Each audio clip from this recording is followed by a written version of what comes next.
Hey there, it's Kat and this is Brews and Reviews.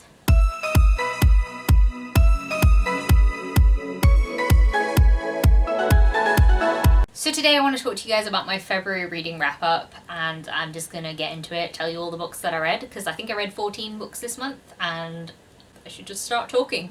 So the first book that I read this month I actually mostly read in January and finished it on the first day of February, but it counts for February, so we're going with it, and that is Proud Fox by J.P. Harker. I read this as a buddy read with Kayla from Crack Into a Good Book, and this book is the fourth book in the Caledon saga, so I can't go into too much detail about what it's about, but I can say that I really loved this series and this book was fantastic. I think this is my second favourite book in the entire series. I really enjoyed it. So the world of the Caledon saga is essentially Roman Britain with the Romans and the Celts, and in this book we go into a completely different setting. So most of the action in this book takes place in the land of Ushir, where one of the characters is from. It's a completely different landscape. It's sand and desert and heat, and it's based on different mythologies. So I think that was really fascinating to see the characters that we've come to really like in this completely different setting out of their element. As with every Caledon saga book, there were some completely shocking moments that left me and Kayla both like, wait,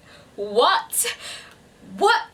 When I say shocking things happen in these books, they will completely take you off guard and like smack you in the stomach. It's really fun. So we've got some new characters in here who I really liked reading about.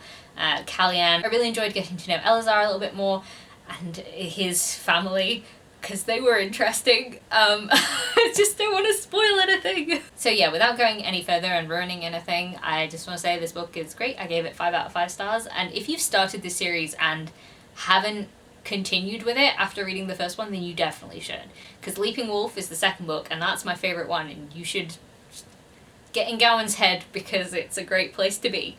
Yeah, anyway, please catch up with this series if you've started it, and if you haven't, read it. So the second book that I read this month was also a buddy read with Kayla from Crack Into a Good Book, and honestly, if we weren't doing these buddy reads, I doubt you would see so many chunky fantasy books on my TBR, but like, here we are.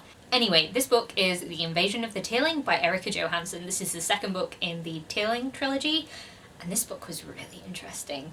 So the first book is a fantasy story, and it's very obviously just a fantasy story about a girl who's going to become queen. She is trying to disrupt a slave trade and sort of causes a bit of a war between a neighbouring kingdom. So when I went into this book, I was kind of expecting there to be like an invasion and lots of war, and that there is an invasion, but it's really not the main focus of the book at all. It kind of just happens in the background while a lot of other people are doing some talking. So it really didn't go in the direction that I thought it was going to go into, and I don't know if I'm happy about that. It's a really strange one because this book has continued elements of fantasy, but then there's also a previous timeline which is dystopian, almost Handmaid's Tale-y type world.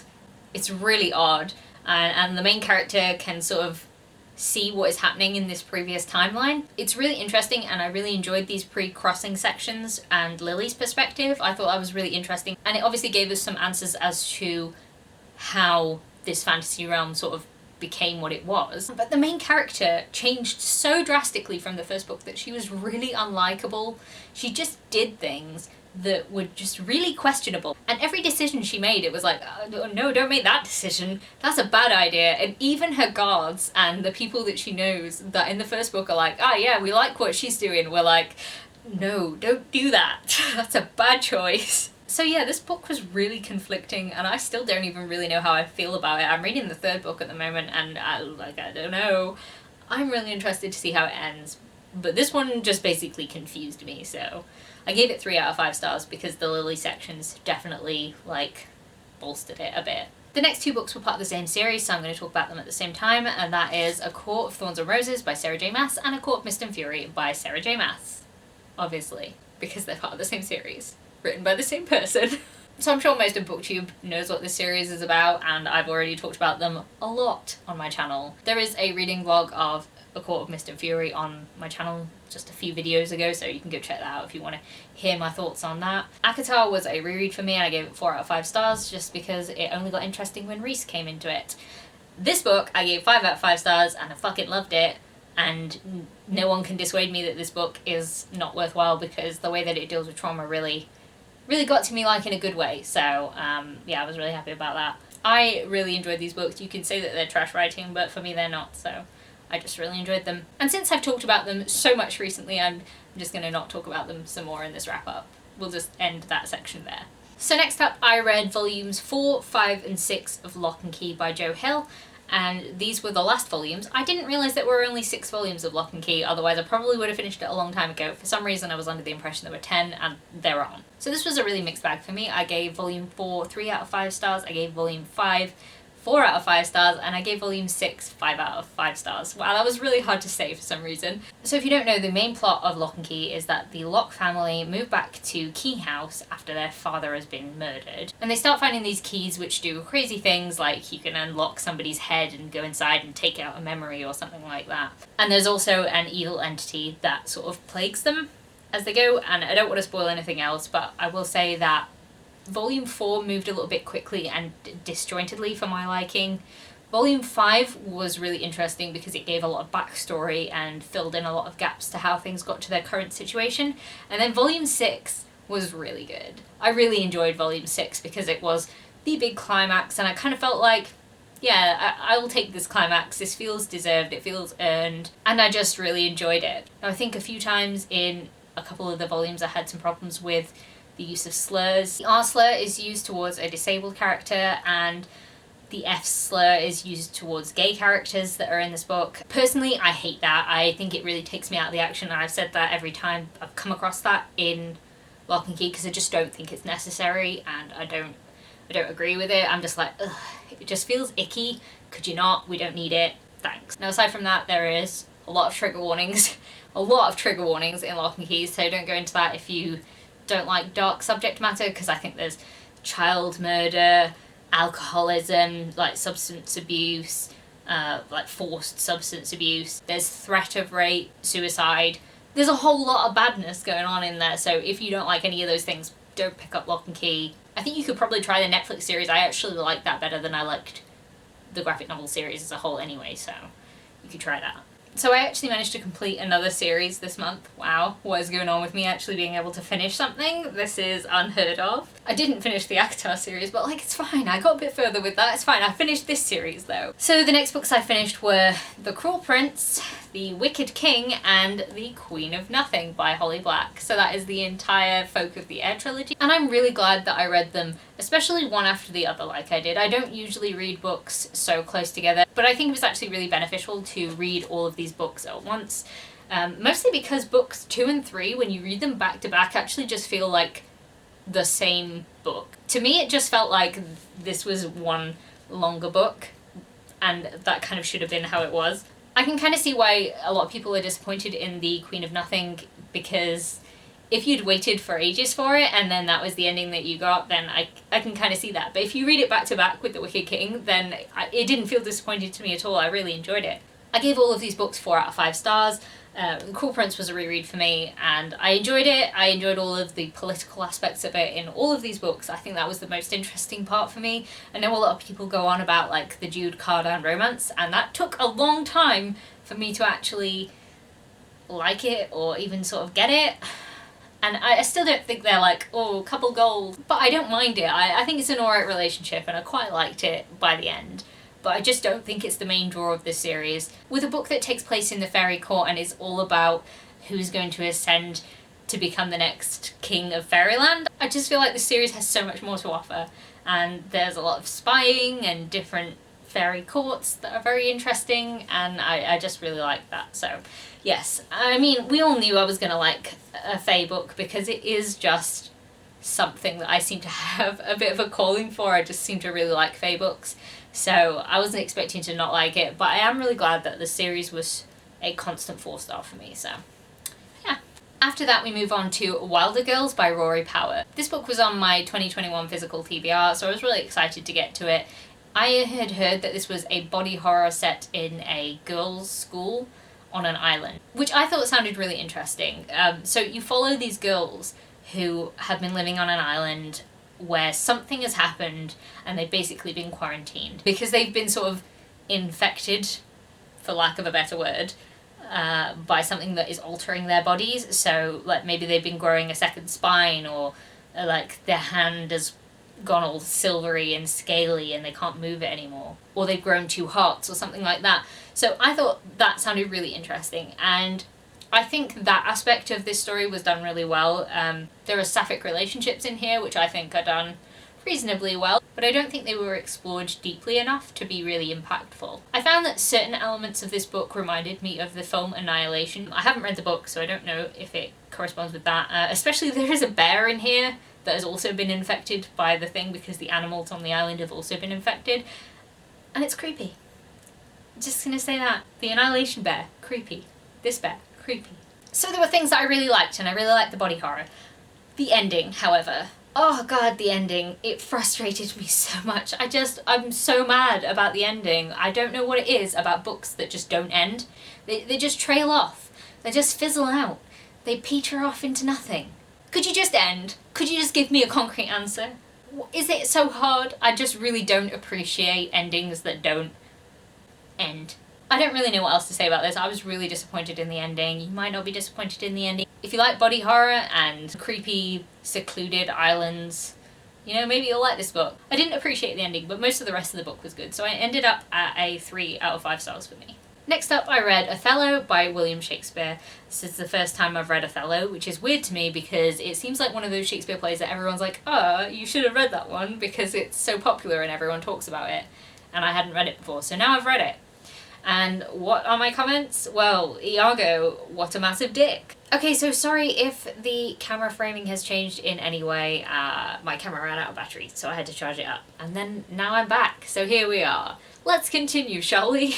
I mean, this story is basically just one guy being really butthurt about not getting a promotion and fucking everyone's lives over. Iago just manipulates everyone, and then it's a bad time for everyone. Aside from him, really, I don't feel like he gets his just reward, whereas everyone else is just having a really bad time. Yeah, so overall I feel like this one was quite fun. People definitely have flaws. Some really obvious flaws that, like, I'm not sure normal humans have. I mean, I know the whole thing in the Shakespeare tragedy is that it goes wrong very badly for the characters, and they make some fatal mistakes. And that's very clearly what happened in here, but I don't know, I just feel like normal humans could have maybe talked that one out and not ended up with everyone being murdered and dead and all that, but you know, that is not the point of this play. But anyway, yeah, I really enjoyed it. I gave it 4 out of 5 stars, and I definitely would like to watch an adaptation of that because I thought it was really fun. So the next book I read was a rather unusual one for me. It's called... Hang on, let me get my notes because the title's so long, it escapes my brain. Accessing the healing power of the vagus nerve, and then it blah blah blahs on for a little bit more to sort of talk about mental health and stuff like that. So this is a non-fiction book, and it's supposed to be about alternate ways of healing your brain. So honestly, I can't actually remember what it was supposed to do, because it was all bullshit. Now, I am not necessarily against pseudoscience and trying different pathways into trying to heal things, because I'm trying to heal my brain from some trauma that I've been through, but like, my god, this book was bollocks. The whole thing. And not only was it completely useless and repetitive and just written like a textbook with why do I need to know about 7 million different types of nerves? I don't. It's not actually helping me to improve anything. Anyway, to the point of why I hated this book so much, this person decided to be very ableist. And I would quote this directly, but I actually returned this book on my Kindle because I found it so harmful and offensive, and I reported it as offensive. Because it said that people with autism can't expect to have regular jobs or lives or, you know, anything. Because they can't because they're autistic. Oh, sad. Sad. No. That's completely untrue. It also said that your life is going to be ruined if you have an autistic child. Honestly, this is so hateful and harmful, and I just don't even know, it made me so fucking mad. I returned it and I left a review saying that I cannot recommend this hateful book to any other autistic person, even though it is specifically recommended for autistic people. Just one last thing to note is I'm pretty sure the person that wrote it is a body therapist and not any sort of doctor of medicine or has any sort of qualification in anything mental health. So basically this book was a nonsense, and I'm just telling you about it now before I completely erase it from my mind, because it was ableist bullshit that will only be harmful to autistic people. So if you like autistic people, don't read this fucking book because it's awful and you shouldn't. Okay? Great. Now we're moving on to the last book that I read this month. I definitely had to read something that was going to make me happier, because that book it just made me very, very mad.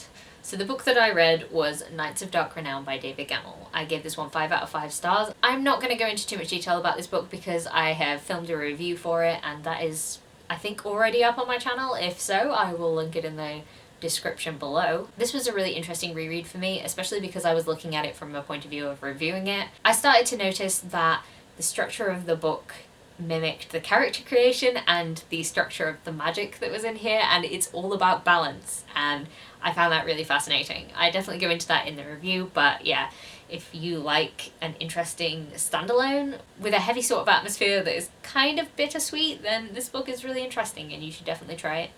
So yeah, those are all the books that I read in February. I read 11 physical books, 2 audiobooks and 1 ebook, which I returned. I had 1 1-star book, 0 2-star books, 3 3-star books, 6 4-star books, and 4 5-star books. The best book of the month was A Court of Mist and Fury for me. I just was like the best. But I also really loved Knights of Dark Renown, but that was a reread, so I'm kind of not counting it as my favourite book of the month because I already knew I was going to enjoy that one. And the worst book I read this month was that Vegas crap, so yeah. If you made it this far into the video, please leave me a, I don't know, is there any kind of like brain emoji, like a science emoji? I don't know, leave me some sort of random emoji, I will take it. If you don't want to comment anything else, that will do too, that would be lovely if you just wanted to let me know you were here. If you like this video, please leave a like, comment, subscribe, and I'll see you in the next one. Bye!